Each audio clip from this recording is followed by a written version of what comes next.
Thierry Carcentier, détenteur de la chaire de recherche du Canada en technologie en éducation, et qu'il est professeur à l'Université de Montréal. Marc nous a réinvesti dans le numérique, n'est-ce pas, au travers des espaces. Et très bonne remarque, j'aime bien cette modestie qui consiste à dire non, le numérique ne produit pas des effets sur les résultats, il change la perspective sur l'école, les pratiques, les postures. Voilà, c'est ça qui est intéressant de dire non, la recherche ne nous dit pas que c'est la magie du numérique qui va faire la magie des résultats. C'est pas ça, et ça, les professeurs doivent le sentir, et en même temps, ça rend possible des trajectoires et des convergences.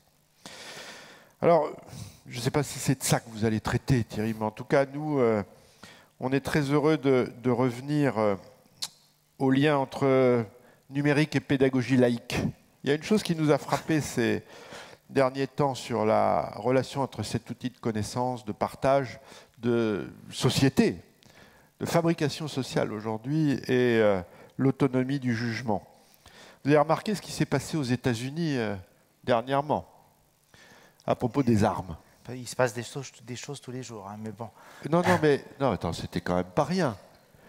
Qu'alors qu'un Parlement, un Congrès, un système politique défend les armes à feu, c'est le numérique qui a mobilisé la société des jeunes contre ses lobbies et contre ses habitudes de pensée pour dire non, ça suffit. Voilà.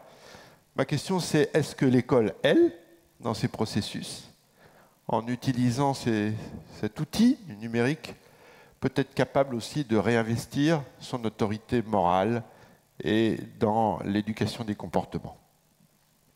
Merci. Alors bonjour, et donc une conférence qui portera sur le numérique et la personnalisation.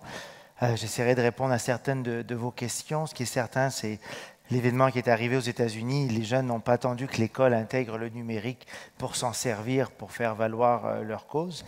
Et ça a eu un grand impact, et c'est même en train de changer à petite échelle. Peut-être certaines, ou peut-être pas assez, certains le diront.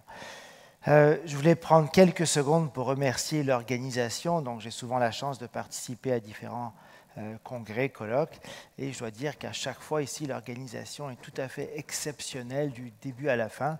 Alors, ce que vous avez dit, c'est vrai, vous êtes venu dans mon bureau à Montréal, mais 5 minutes après être sorti, je recevais un appel de votre adjointe qui déjà voulait organiser J'étais surpris, j'ai dit, mais comment vous savez déjà?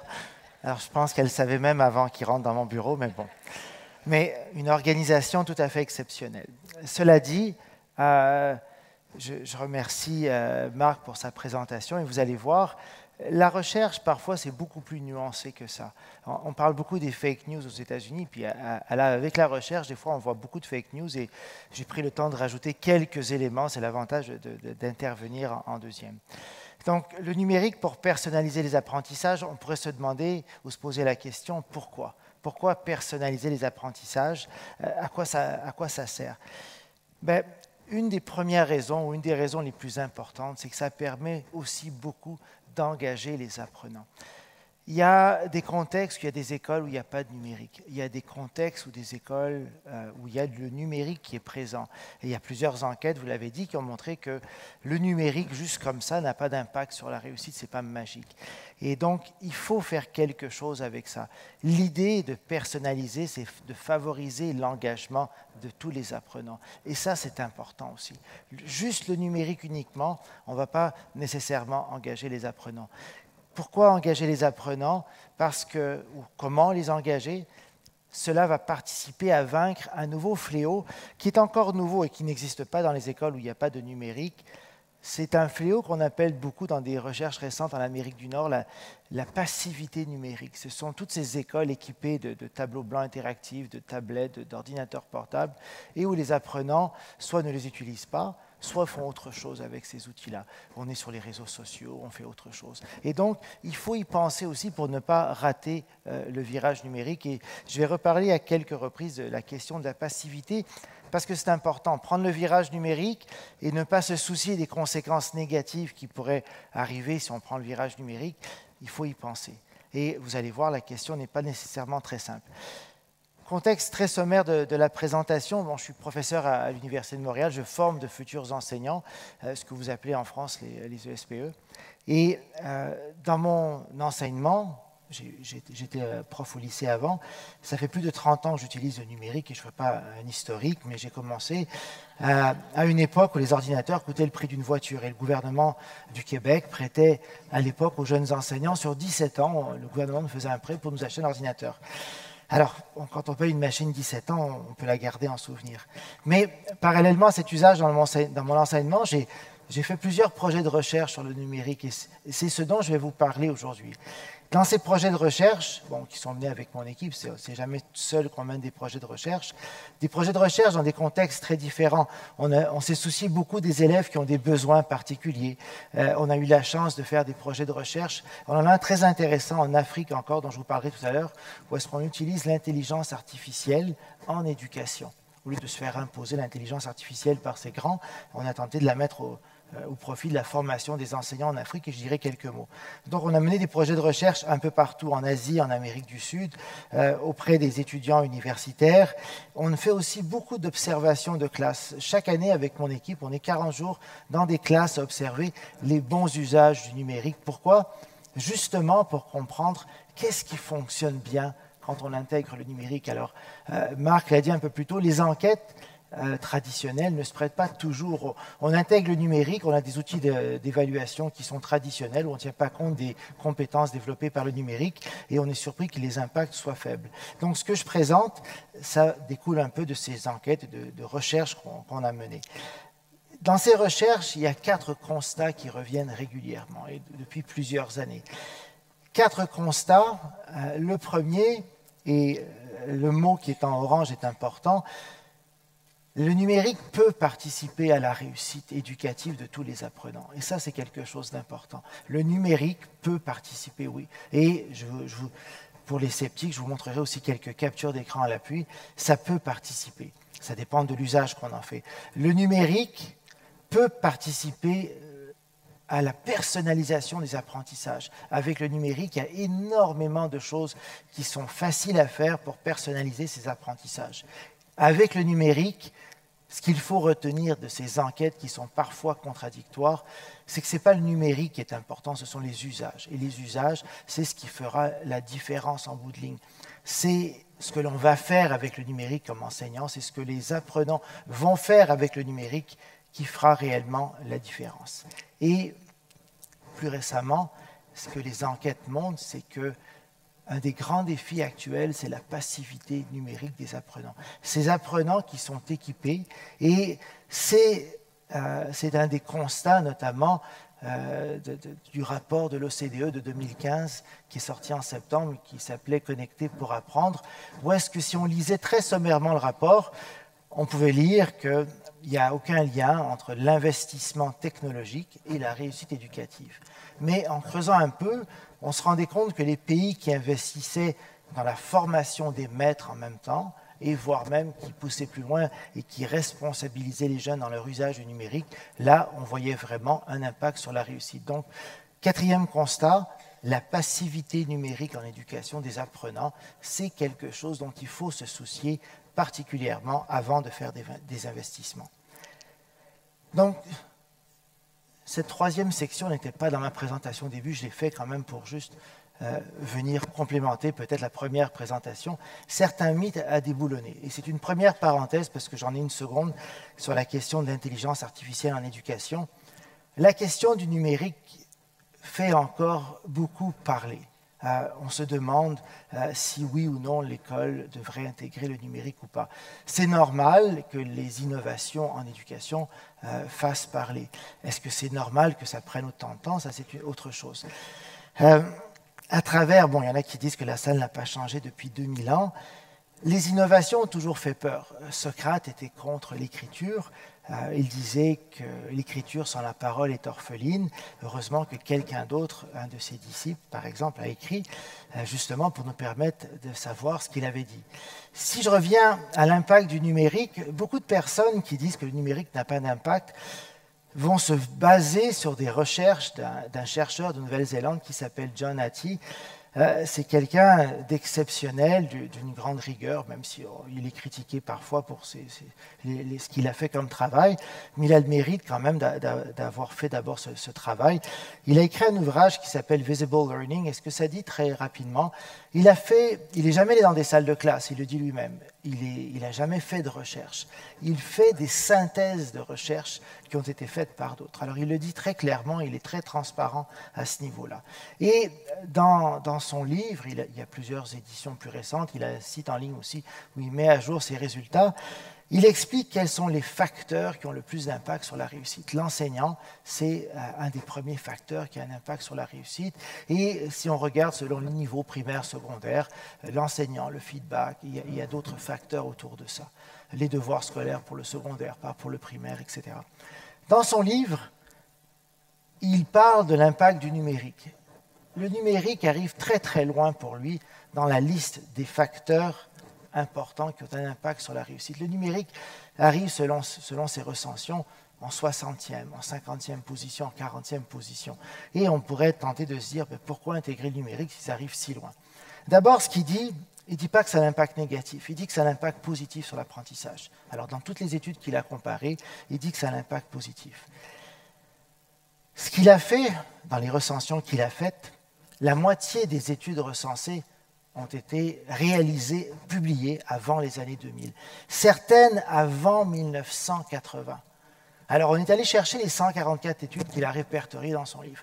Je vous promets que les technologies d'avant 1980, là, ça n'a rien à voir avec ce que les jeunes ont dans leur poche ou ce qu'on peut retrouver en salle de classe. Donc, il n'a pas menti, John Hattie. Il a simplement fait une recension. Et dans sa recension, de façon très transparente, ce qu'il nous dit, c'est que la moitié des études recensées, c'était, pour beaucoup, avant qu'on invente Google, avant Facebook, avant YouTube, avant les réseaux sociaux, avant les appareils mobiles parfois et tout. Est-ce qu'on doit balayer du revers ce qu'il a fait comme travail? Absolument pas. Mais il faut tenir compte du contexte. Alors ce qu'il dit, c'est ça. C'est que dans la recension que j'ai faite, ça a un impact positif, mais quand on regarde que certaines études ont été faites avant 1980, ce n'est pas évident. Le rapport dont je vous ai parlé, Connecté pour apprendre les élèves et les nouvelles technologies, ce qu'on peut lire dans ce rapport, c'est qu'il y avait avant une grande fracture numérique. Il y avait des pays ou des écoles qui étaient plus équipées que d'autres. La fracture numérique est toujours présente, mais elle diminue. Mais dans ce rapport, ce qu'on peut y voir, c'est qu'il y a une deuxième fracture numérique, celle des usages. Alors, oui, il y a des écoles équipées et on ne voit pas de lien avec la réussite. Pourquoi? Parce qu'on ne forme pas les enseignants et la formation sera directement liée au type d'usage qu'eux vont faire et que les apprenants vont faire en salle de classe. Donc, la deuxième fracture est aussi importante. Alors, mon opinion à moi, est-ce que le numérique a un impact sur la réussite scolaire? En 2018, ce n'est plus la question à se poser. Il faut se demander plutôt comment le numérique peut participer à la réussite scolaire et la personnalisation des apprentissages, c'est une avenue. Il faut voir le numérique comme un outil ou une technologie qui a un immense potentiel, mais la différence en bout de ligne, ce sont les usages. Et pour ceux qui sont encore sceptiques, il y a la revue la plus populaire ou la plus rigoureuse ou renommée en éducation, c'est la Review of Educational Research.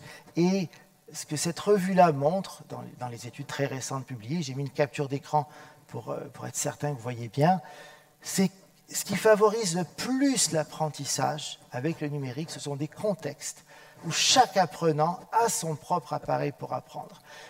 Mais ce qu'ils expliquent dans leur étude, il y en a beaucoup d'autres, c'est qu'il faut former les enseignants, il faut aussi responsabiliser les élèves. Alors ils disent clairement que juste donner des technologies, ce ne sera pas suffisant.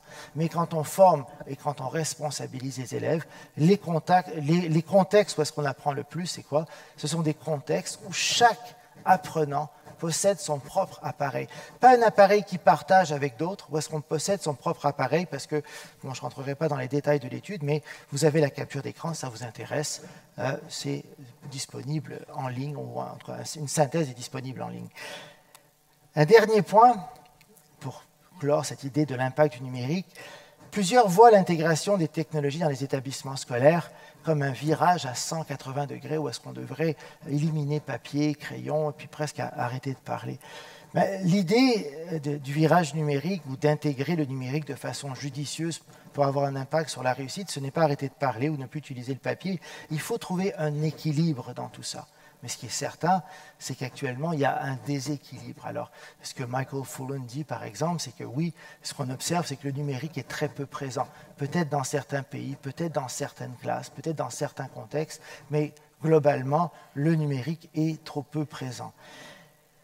Comme vous êtes des gens visionnaires ici, tout de suite, je vous mets en garde contre des contextes justement où le numérique sera présent et où on ne verra pas d'impact sur la réussite. Alors la question de la passivité numérique, c'est quoi? Ce sont des apprenants dans des contextes très favorisés où est-ce qu'on a accès aux technologies et ce sont des apprenants qui ne sont pas engagés pour apprendre alors même que les technologies sont présentes. Pourquoi ils ne sont pas engagés?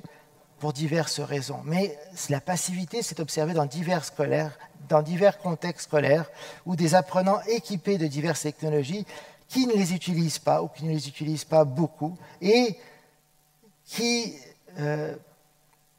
les utilisent parfois, mais à d'autres fins qu'à des fins d'apprentissage. Non pas pour apprendre, pour se distraire, pour socialiser, etc. Et les études qu'on a menées dans différents contextes scolaires, et je vous montre une image d'un amphithéâtre à l'Université de Montréal, où est-ce qu'on voit un futur enseignant. D'abord, c'est un amphithéâtre à l'université, puis si ma télécommande fonctionne ici sur ce grand écran, on voit tout le monde est sur Facebook en général, c'est un standard à l'université. On en voit ici, tiens, il est différent des autres. Qu'est-ce qu'il fait? Alors c'est de la faute de la tablette, c'est sûr, s'il regarde du basket. Hein, c'est pas... Mais il regarde du basket, il a son smartphone, il a même son journal papier. Hein, comme quoi il a trouvé un équilibre entre le papier et le numérique, lui aussi. Donc, la passivité numérique, c'est pas seulement des apprenants qui ne les utilisent pas, c'est aussi des apprenants qui font autre chose avec ces technologies. Et je vous pose la question, si le numérique a un impact sur la réussite scolaire, comment se fait-il que dans certains pays, on interdise par exemple les téléphones portables, ou on va interdire les téléphones portables? Je vous rassure, dans beaucoup d'écoles au Canada aussi, c'est interdit. Mais est-ce qu'on va y arriver? Ça je ne sais pas, je n'ose pas me prononcer. Mais pourquoi on fait ça? Justement parce qu'il y a aussi un défi qui vient avec ça. Il y a cette passivité où soit les apprenants ne font rien, soit ils font autre chose. Et cette réalité ou ce fléau des téléphones portables en Amérique du Nord, c'est immensément présent. Et cette passivité numérique ou ce fléau, ça se retrouve à tous les niveaux. Ça se retrouve à l'université, au lycée, ça se retrouve même au primaire, où est-ce que quand on fait des études en salle de classe, et j'aime bien cette photo, on testait des applications, on a fait un projet collaboratif avec Montessori qui a fait des applications sur tablette, et on le testait auprès des enfants pour voir qu'est-ce que les enfants aimaient et n'aimaient pas. Ils hésitaient entre mettre une petite musique qui était ennuyante pour tous les adultes, mais que les enfants aimaient beaucoup. Et longue histoire courte, les enfants, durant leur temps libre, ne jouaient jamais à des applications de mathématiques s'il n'y avait pas la petite musique derrière qui venait donner un petit stimuli. Mais cela dit, quand on a fait l'enquête, après 15 minutes, les petits qui avaient 8 ans, 7 ans, n'écoutaient plus.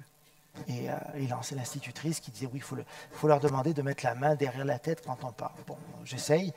Mais là, on voit ici, la petite, ici, elle a ses mains derrière la tête, elle me regarde, elle n'écoute absolument pas, elle regarde la tablette. Le premier ici, il a peut-être eu un peu plus peur de moi, et l'autre, il a une main derrière la tête et l'autre main sur la tablette. Donc, on voit que la question de la passivité, là, et même quand on s'approche du petit ici, il dit, oui, je vous écoute. Il a les 2 doigts prêts à pianoter, puis il dit, je vous écoute, puis continuez. Donc, pour que le numérique participe réellement à la réussite éducative, il faut vaincre aussi ce fléau pédagogique qui est la passivité numérique des apprenants. Il faut les engager, et les engager, ce n'est pas simple. Comment on fait?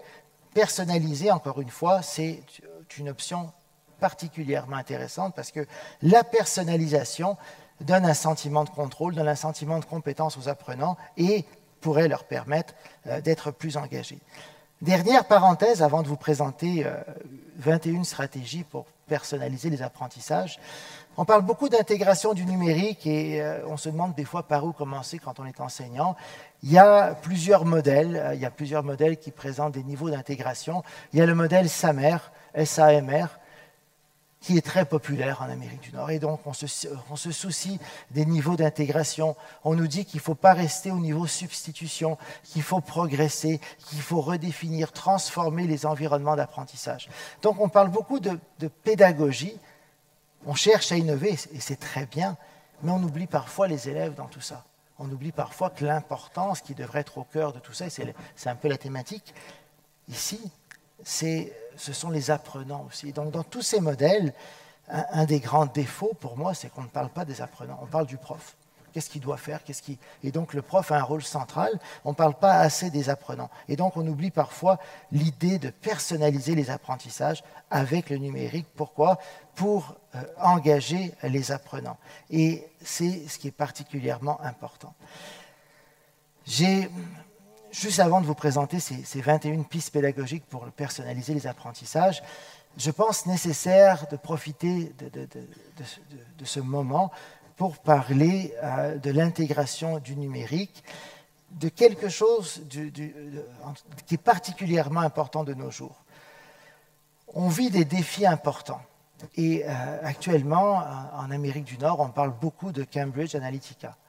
Cette idée que Facebook recueille des données sur nous. Mais il n'y a pas juste Facebook, il y a Google, il y a Amazon, il y a Apple aussi, qui recueillent des données et qui s'en servent des fois à des fins qui nous surprennent. L'idée de l'intelligence artificielle refait surface aussi, l'idée du deep learning. Ce qui est particulier, c'est que le deep learning, pour faire une parenthèse, pour vous expliquer ça en 30 secondes, c'est quoi? Un robot intelligent va reconnaître une image exactement identique.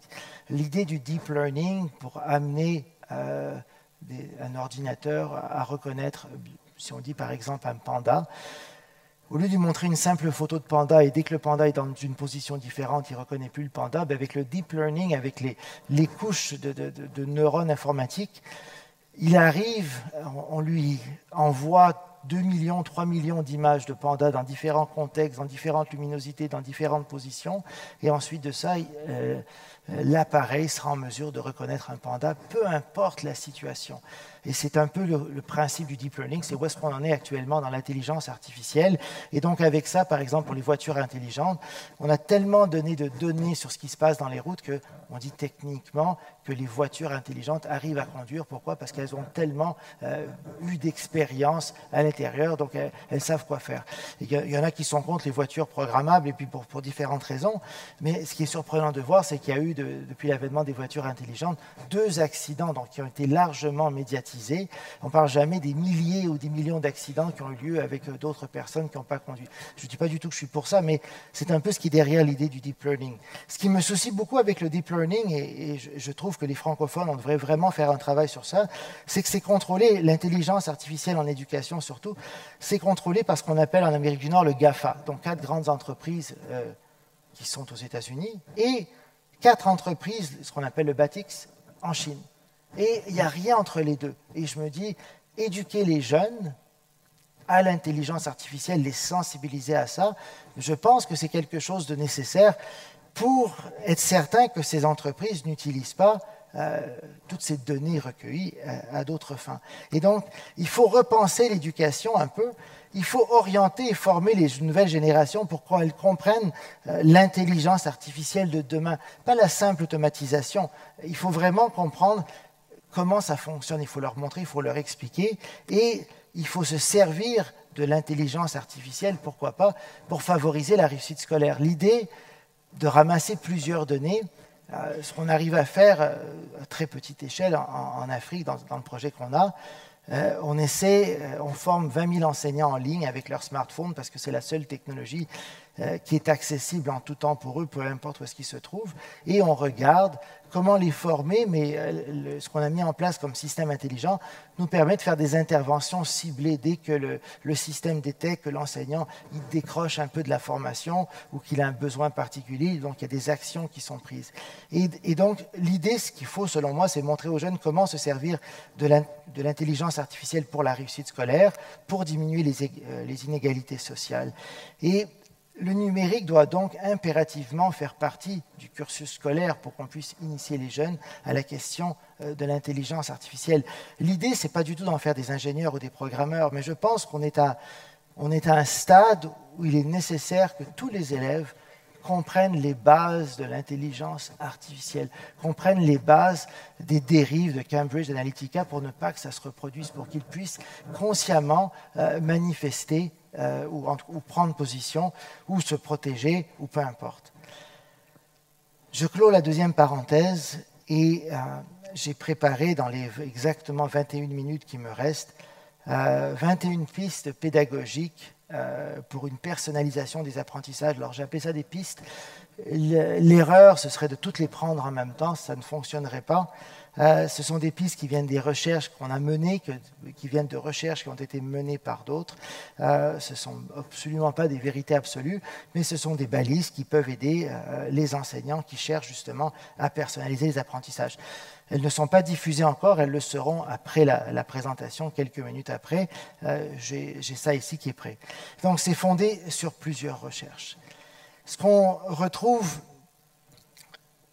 de très important quand on veut parler de personnaliser les apprentissages, il y a une étape préalable où est-ce qu'on veut amener les apprenants, et je pense que c'est dans tous les référentiels qu'on retrouve ça actuellement, à agir en citoyen numérique responsable. Alors avant même de penser à personnaliser les apprentissages avec le numérique, il y a une étape de base, on veut leur montrer comment apprendre à agir en citoyen numérique responsable, éclairé, etc. C'est une première étape.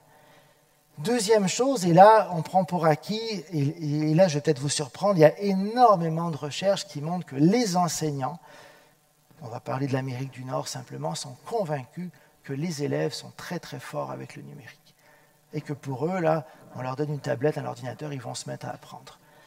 Les recherches montrent clairement que c'est faux. Donner une tablette à un apprenant, et si vous avez des enfants, peu importe l'âge, donnez-leur une tablette, vous allez voir, ils ne vont pas aller sur Wikipédia pour en savoir plus sur la Révolution française, ils vont chercher à jouer ou aller sur les réseaux sociaux.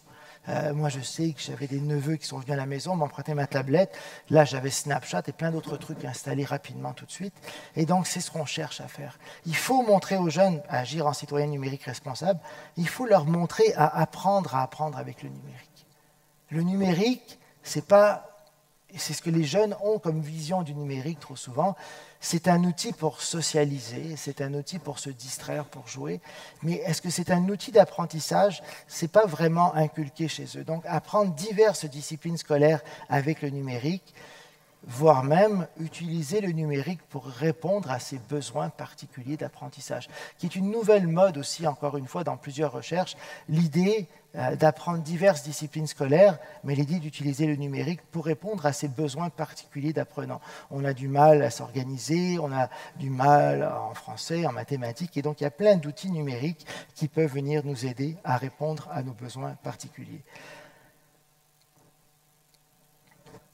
Est-ce que les jeunes aiment l'école? J'aimerais vous dire que oui, mais il y a beaucoup d'enquêtes qui montrent que l'intérêt pour l'école diminue avec l'âge scolaire. Et il y a plusieurs études récentes qui montrent, et puis ces études, vous allez dire, bon, il n'y a rien de nouveau dans ça, qui montrent que le jeu à l'école peut participer à l'engagement, à la motivation des élèves. Dewey, Piaget, il y en a beaucoup d'autres qui en ont parlé avant. Mais avec le numérique, et l'idée, encore une fois, il faut être très prudent, ce n'est pas de les faire jouer en classe ou donner des périodes de jeu, mais c'est de voir est-ce qu'il y a des jeux éducatifs qui ont un potentiel et est-ce qu'on pourrait se servir de ces jeux éducatifs dans des contextes balisés scolaires, à la fois pour favoriser les apprentissages, mais aussi pour favoriser l'engagement des élèves et pourquoi pas pour développer diverses compétences. Et donc, il y a plusieurs études sur le jeu éducatif ou sur le fait de ludifier certains apprentissages. On parle ça en anglais, c'est toutes les études, le courant sur la gamification qui montrent qu'on apprend par le jeu et il n'y a rien de nouveau dans ça. C'est réellement intéressant parce qu'il y a beaucoup d'entreprises qui créent des applications éducatives. Je vais vous montrer une capture d'écran ici d'un enfant qui joue quand on l'a testé. Dans certaines applications éducatives, avant, il y avait un bouton c'était écrit « Commencer », c'était écrit « Apprendre ». Pour les enfants, il n'y a rien de stimulant dans ça.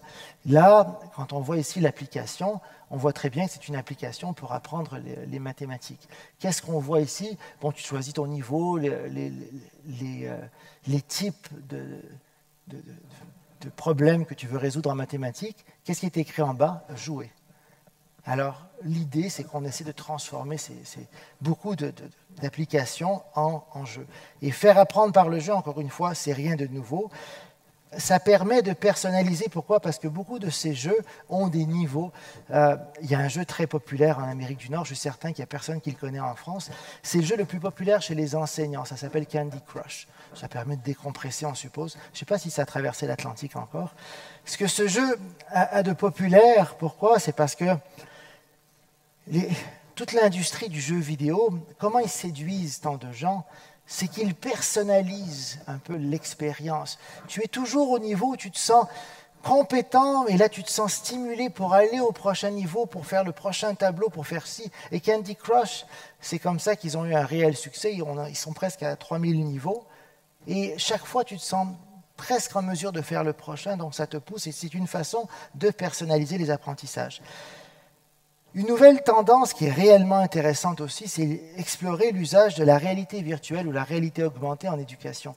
Et là, encore une fois, il y a des coûts importants, mais il y a plusieurs initiatives en Amérique du Nord qui sont réellement intéressantes, où tu emmènes, entre guillemets, tes élèves en voyage dans un cratère au centre, tu emmènes tes élèves en voyage quelque part. Et donc, tu as vraiment, il y a des musées qui offrent des visites en réalité virtuelle où tu as vraiment l'impression d'être à l'intérieur. Ce n'est pas juste parce que c'est plus stimulant, les études récentes montrent que cette réalité virtuelle aura clairement un impact sur l'apprentissage, sur le développement de diverses compétences. Et donc, l'idée de la réalité virtuelle, ce n'est pas simplement pour faire cool ou parce que les élèves aiment ça, c'est aussi pour faire apprendre. Et c'est un contexte qui est abondamment utilisé en médecine. L'idée de la réalité virtuelle, dans la plupart des facultés de médecine en Amérique du Nord, et je sais qu'à Lyon, à Grenoble, on s'en sert beaucoup aussi, on s'en sert pour faire apprendre. Pour faire très bref, avant d'expérimenter sur des vrais patients, on expérimente sur des patients virtuels. Comme ça, hein, dans le pire des cas, tu recommences et puis jusqu'à ce que tu sois prêt. Moi, je serais ravi de savoir que la personne qui doit faire des manipulations sur moi se sera peut-être exercé 100, 200, 300 fois sur un patient virtuel et qu'à la fin, les 50 dernières fois, ça s'est bien passé avant qu'il essaie sur moi. Et je me dis, pourquoi pas en éducation? Maintenant, tous les contextes ne se prêtent pas à ça. Mais il y a quand même, et je sais que j'avais vu ça passer quand il y avait vos élections présidentielles, il y a un de vos candidats qui avait critiqué ce jeu, mais il y a même des compagnies maintenant de jeux qui s'intéressent au monde de l'éducation. Alors, il faut faire attention, il faut résister, mais il y a des choses intéressantes quand même autour de ça pour voir comment on peut amener les élèves et enseignants à utiliser les réalités virtuelles à des fins d'apprentissage. Ce que les apprenants aiment beaucoup dans les enquêtes, et là je simplifie à peine, il y a deux choses qu'ils aiment. Ils aiment la vidéo, ils aiment créer avec le numérique. Quand on leur demande est-ce qu'ils créent avec le numérique, l'enquête de l'OCDE sur Connecté pour apprendre, quand on regarde dans les détails, bon, les apprenants, il n'y a aucun lien entre la présence des technologies et la réussite, mais en même temps, qu'est-ce que vous faites avec? Rien. Alors, si tu fais rien avec la technologie, donc elle est là, oui, mais on pourrait ne pas être surpris qu'il y ait un impact ou pas d'impact sur la réussite. Ce qu'ils aiment beaucoup, c'est créer avec le numérique. Et donc, avec le numérique, Et ça, il y a vraiment un côté personnalisation. On leur permet de créer, évidemment avec des balises, d'innover avec le numérique. Créer, innover et simplement produire, faire des choses avec le numérique, c'est stimulant pour eux. Ce que le numérique permet de faire, c'est des rétroactions, ce qu'on appelle en Amérique du Nord le feedback, rapide et personnalisé. Et ça, encore une fois, toutes les recherches sur la question du feedback ou de la rétroaction montrent que ça fait apprendre un feedback personnalisé, un feedback individuel.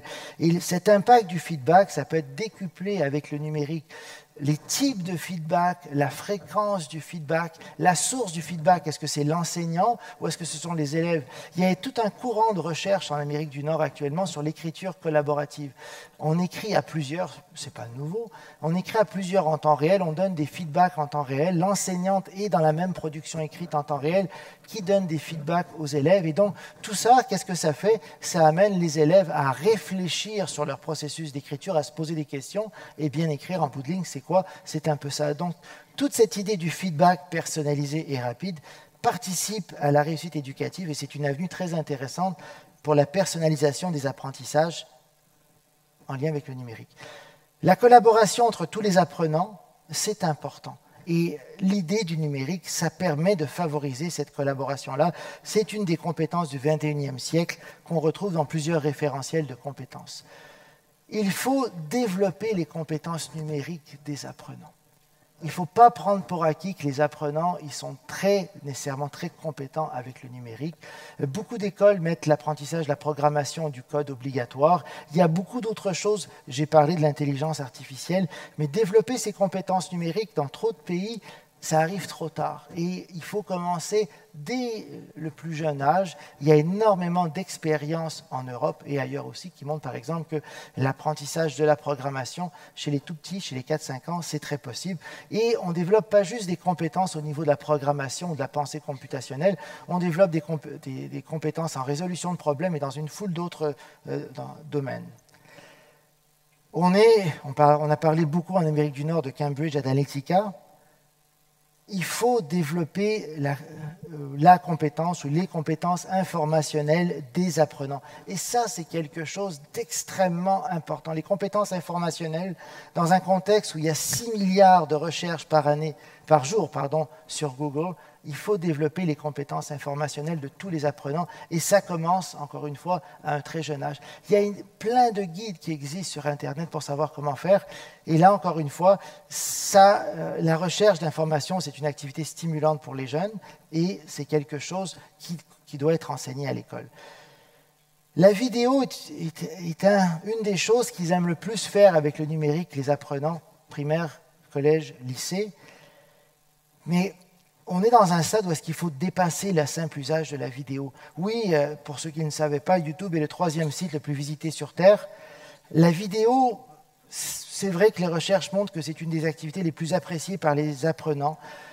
Pour faire bref, il y a des études sur l'usage de la vidéo en classe. Un chercheur américain qui a montré que dès les années 90, quand on arrivait, il faut avoir un certain âge pour comprendre ce contexte, des chariots où il y avait des télévisions avec des espèces de magnétoscopes en dessous, juste rentrer avec ça en salle de classe, ça stimulait l'intérêt des élèves, même si on n'avait rien montré. Alors la vidéo, depuis longtemps, stimule l'intérêt des élèves. Mais on est dans un stade où est-ce qu'on peut amener les enseignants, oui, à utiliser les vidéos à des fins éducatives, mais on peut, dans un contexte où il est facile de créer des vidéos, on peut amener les enseignants à créer des vidéos éducatives, à amener les élèves à créer des vidéos, pourquoi pas aussi. Et si on veut dépasser encore plus loin, il y a énormément d'outils gratuits qui permettent de créer des leçons complètes à partir de vidéos. Il y a plusieurs outils en ligne, et je ne vais pas rentrer en nommer certains, Edpuzzle peut-être par exemple, où tu as une vidéo et tu y rajoutes un contexte pédagogique, des questions à la fin, on parle de classe inversée. Bon, à ce moment-là, c'est toutes des choses qu'on peut utiliser et ça nous permet de créer une petite leçon autour de ça. Il faut faire participer les apprenants au développement de l'intelligence collective. Donc, je ne suis pas dans l'intelligence artificielle, mais vraiment dans l'intelligence collective. Il y a plusieurs façons de faire. Trop souvent, dans les sociétés où est-ce qu'on intègre le numérique, on apprend à consulter, on développe les compétences informationnelles. Mais dans quel pays en Europe, je peux vous poser la question, est-ce qu'on rend obligatoire cette idée de mettre du contenu en ligne? Est-ce qu'on veut produire des apprenants passifs du numérique ou est-ce qu'on veut produire des gens qui vont être en mesure aussi de mettre du contenu en ligne? Et donc la personnalisation des apprentissages avec le numérique, c'est quoi? C'est aussi de leur montrer comment mettre du contenu en ligne. Et en bout de ligne, ça fait quoi? Ça fait des élèves ou des apprenants qui participent à l'édification de la société de demain. Je vous donne un exemple concret de ça. Wikipédia n'existait pas en 2001. 18 milliards de pages visitées en mars 2018. Son 17e anniversaire cette année. Dans certains pays, contribuer à Wikipédia, c'est obligatoire. Dans aucun pays francophone, à ma connaissance, c'est obligatoire d'amener les élèves à publier sur Wikipédia, à comprendre qu'on n'est pas uniquement des consommateurs d'informations, mais qu'on peut aussi en produire. Je vous montre rapidement. On regarde ici, vous avez l'interface de Wikipédia. Et quand on regarde l'interface de Wikipédia ici, qu'est-ce qu'on peut voir? On peut voir toutes les langues principales. On croit que ce sont les langues principales. Mais en vérité, quand on regarde, si vous regardez dans le coin supérieur en haut à droite ici, je ne sais pas si mon pointeur va fonctionner, on regarde qu'en suédois, ils ont 3 785 976 entrées, ce qui les placerait tout juste deuxième derrière l'anglais. Donc le suédois est la deuxième langue sur Wikipédia, un pays d'un peu plus de 8 millions d'habitants. Pourquoi? Notamment parce que, quand je dis obligatoire, c'est que c'est fortement encouragé, mais tout le monde le fait, on montre aux jeunes à ne pas être uniquement consommateurs de contenu numérique, mais aussi producteurs de contenu numérique. Et quand je vois que sur Wikipédia, le suédois est la deuxième langue la plus présente, je me dis ils ont réussi leur mission. Et si la tendance se maintient, dans 5 ans, la première langue sur Wikipédia, ce ne sera pas l'anglais, ça risque d'être le suédois. C'est tout un pari quand même. Et je me dis, je suis certain que dans le monde francophone, on pourrait relever ce défi très facilement et rapidement dépasser l'allemand et qui sait peut-être l'anglais un jour aussi. Donner une dimension planétaire aux travaux de vos élèves par l'usage du numérique. Le réseau des écoles, le REFER, fait ça notamment, mais il y a plusieurs technologies qui permettent de faire cela. Les usages éducatifs de Twitter en éducation, ça vous intéresse avec vos salles de classe. On a répertorié 28 projets novateurs, intéressants, mais c'est réellement intéressant pour les élèves. Ça permet de les engager. C'est une façon de personnaliser les apprentissages. Apprendre à ces élèves à exploiter tout le potentiel des outils numériques pour mieux communiquer, pour mieux écrire. Je trouve inconcevable qu'en 2018, ce ne soit pas obligatoire d'apprendre à écrire avec des outils numériques.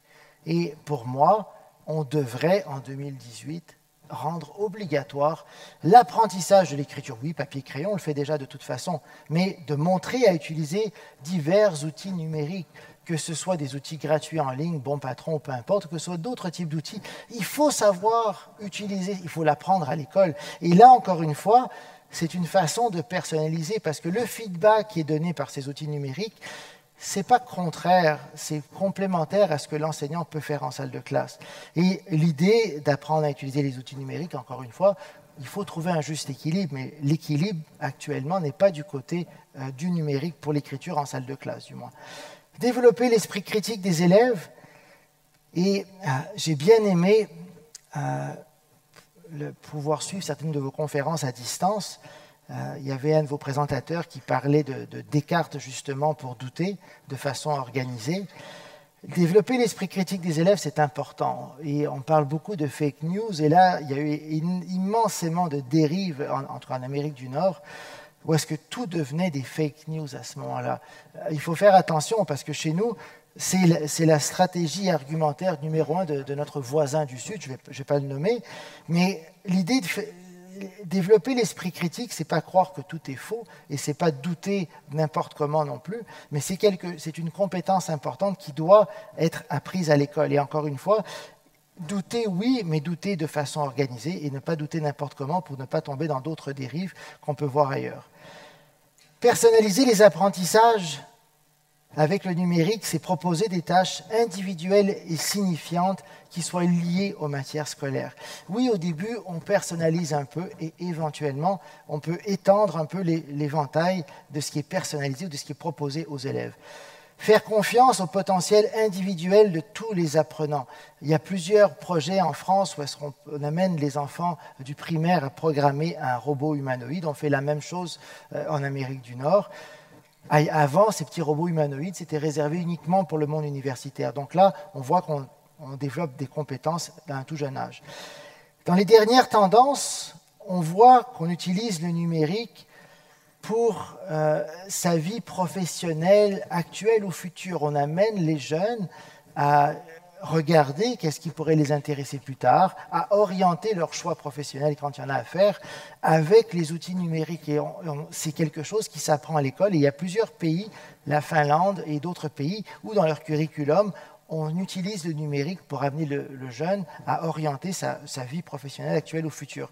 On utilise le numérique aussi pour le développement professionnel des enseignants.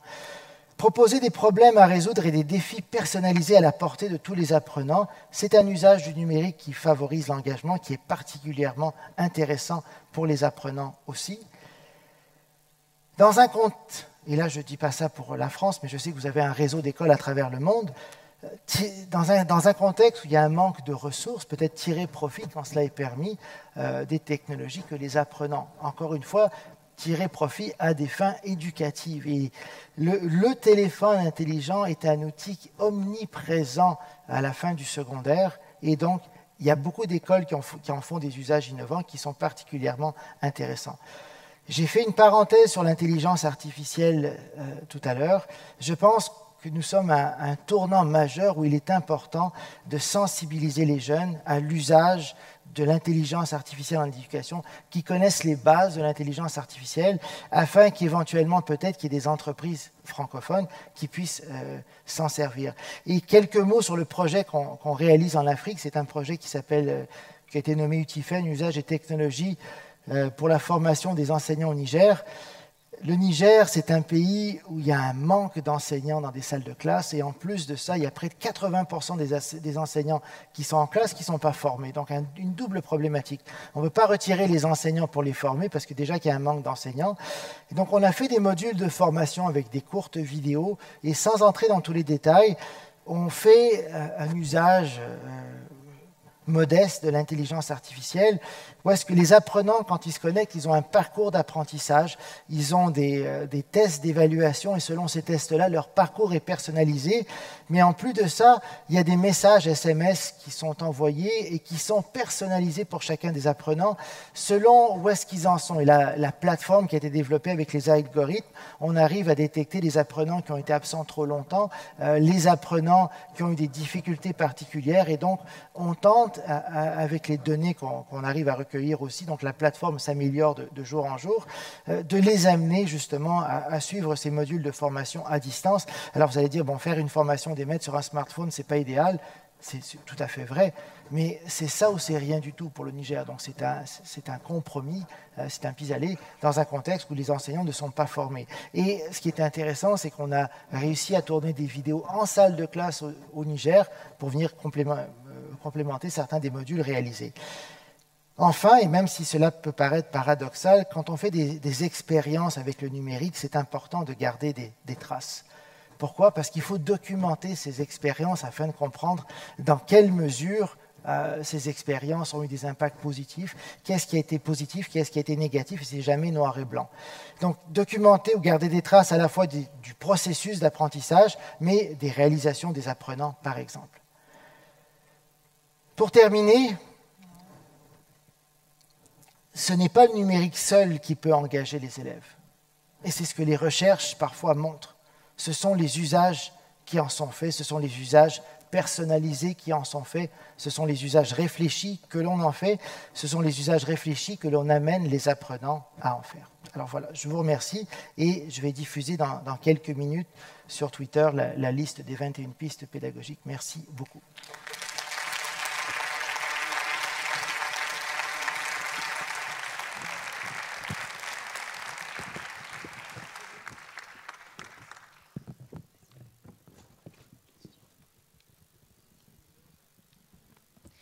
Les coquelicots étaient si roux